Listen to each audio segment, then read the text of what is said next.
एक गांव में एक सुखी परिवार रहता था। उस परिवार में 3 भाई और एक बहन थी। उनके माँ बाप उन चारों से बेहद प्यार करते थे, मगर बीच वाले बेटे से थोड़ा परेशान थे। बद्धा बेटा पढ़ लिखकर डॉक्टर बन गया था और छोटा बेटा भी पढ़ लिखकर इंजीनियर बन गया था, मगर बीच वाला बेटा बिल्कुल गंवार और आवारा किस्म का था।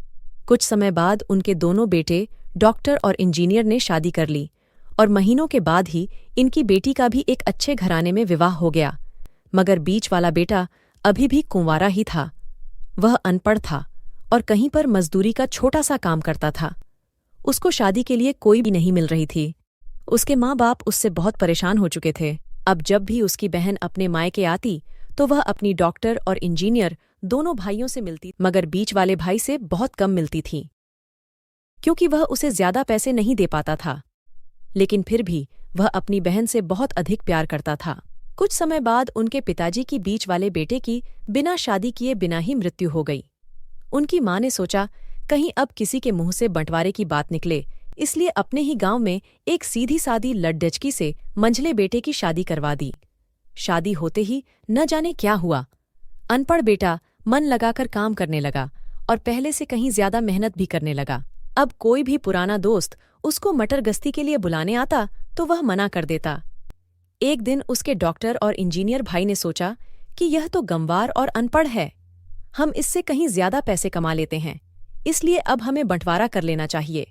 माँ के लाख मना करने के बाद भी दोनों बेटों ने बंटवारे की तारीख तय कर दी और उन्होंने अपनी बहन को भी बुला लिया।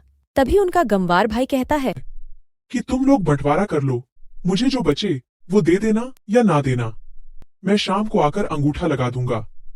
तभी उसकी बहन कहती है, अरे बेवकूफ, तू तो हमेशा बेवकूफ ही रहेगा।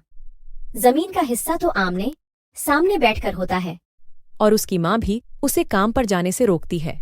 उसी वक्त वकील भी वहां आ जाता है और कहता है कि आपका सारा हिस्सा मिलाकर 10 बीघा जमीन और एक मकान है। अब यह बताओ किसको कितना हिस्सा देना है, मैं उसी हिसाब से कागज बनवा दूंगा। तब गंवार भाई कहता है, वकील साहब, 5-5 बीघा जमीन हमारे दोनों भाइयों के नाम लिख दो और ये हमारा घर है, मेरी प्यारी बहन के नाम कर दो। तब दोनों भाई पूछते हैं कि तू अपने हिस्से में क्या लेगा। गंवार भाई कहता है कि मेरे हिस्से में मेरी प्यारी माँ है। वह अपनी पत्नी की तरफ मुस्कुराते हुए कहता है, क्यों, क्या मैंने गलत कहा?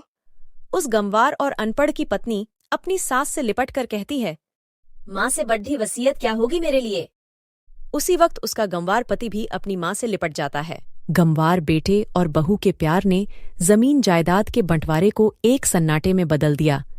तभी बहन अपने गंवार भाई के गले लगकर लिपट कर रोते हुए कहती है कि माफ कर दो भैया, मैं आपको सम्मान नहीं दे सकी। तभी उसका भाई कहता है, मेरी प्यारी बहन, इस घर में जितना अधिकार हमारा है उतना ही तुम्हारा भी है, और रही बात बंटवारे की, तो बंटवारा नहीं करने से जीवन खत्म तो नहीं हो जाएगा। क्यों करते हैं हम बंटवारा? क्या हम एक साथ मिलकर नहीं रह सकते? जैसे हम बचपन में मिलकर खेलते रहते थे। एक साथ मिलकर रहने को ही तो कहते हैं एक अच्छा परिवार, और उसके परिवार को संभालती है एक माँ।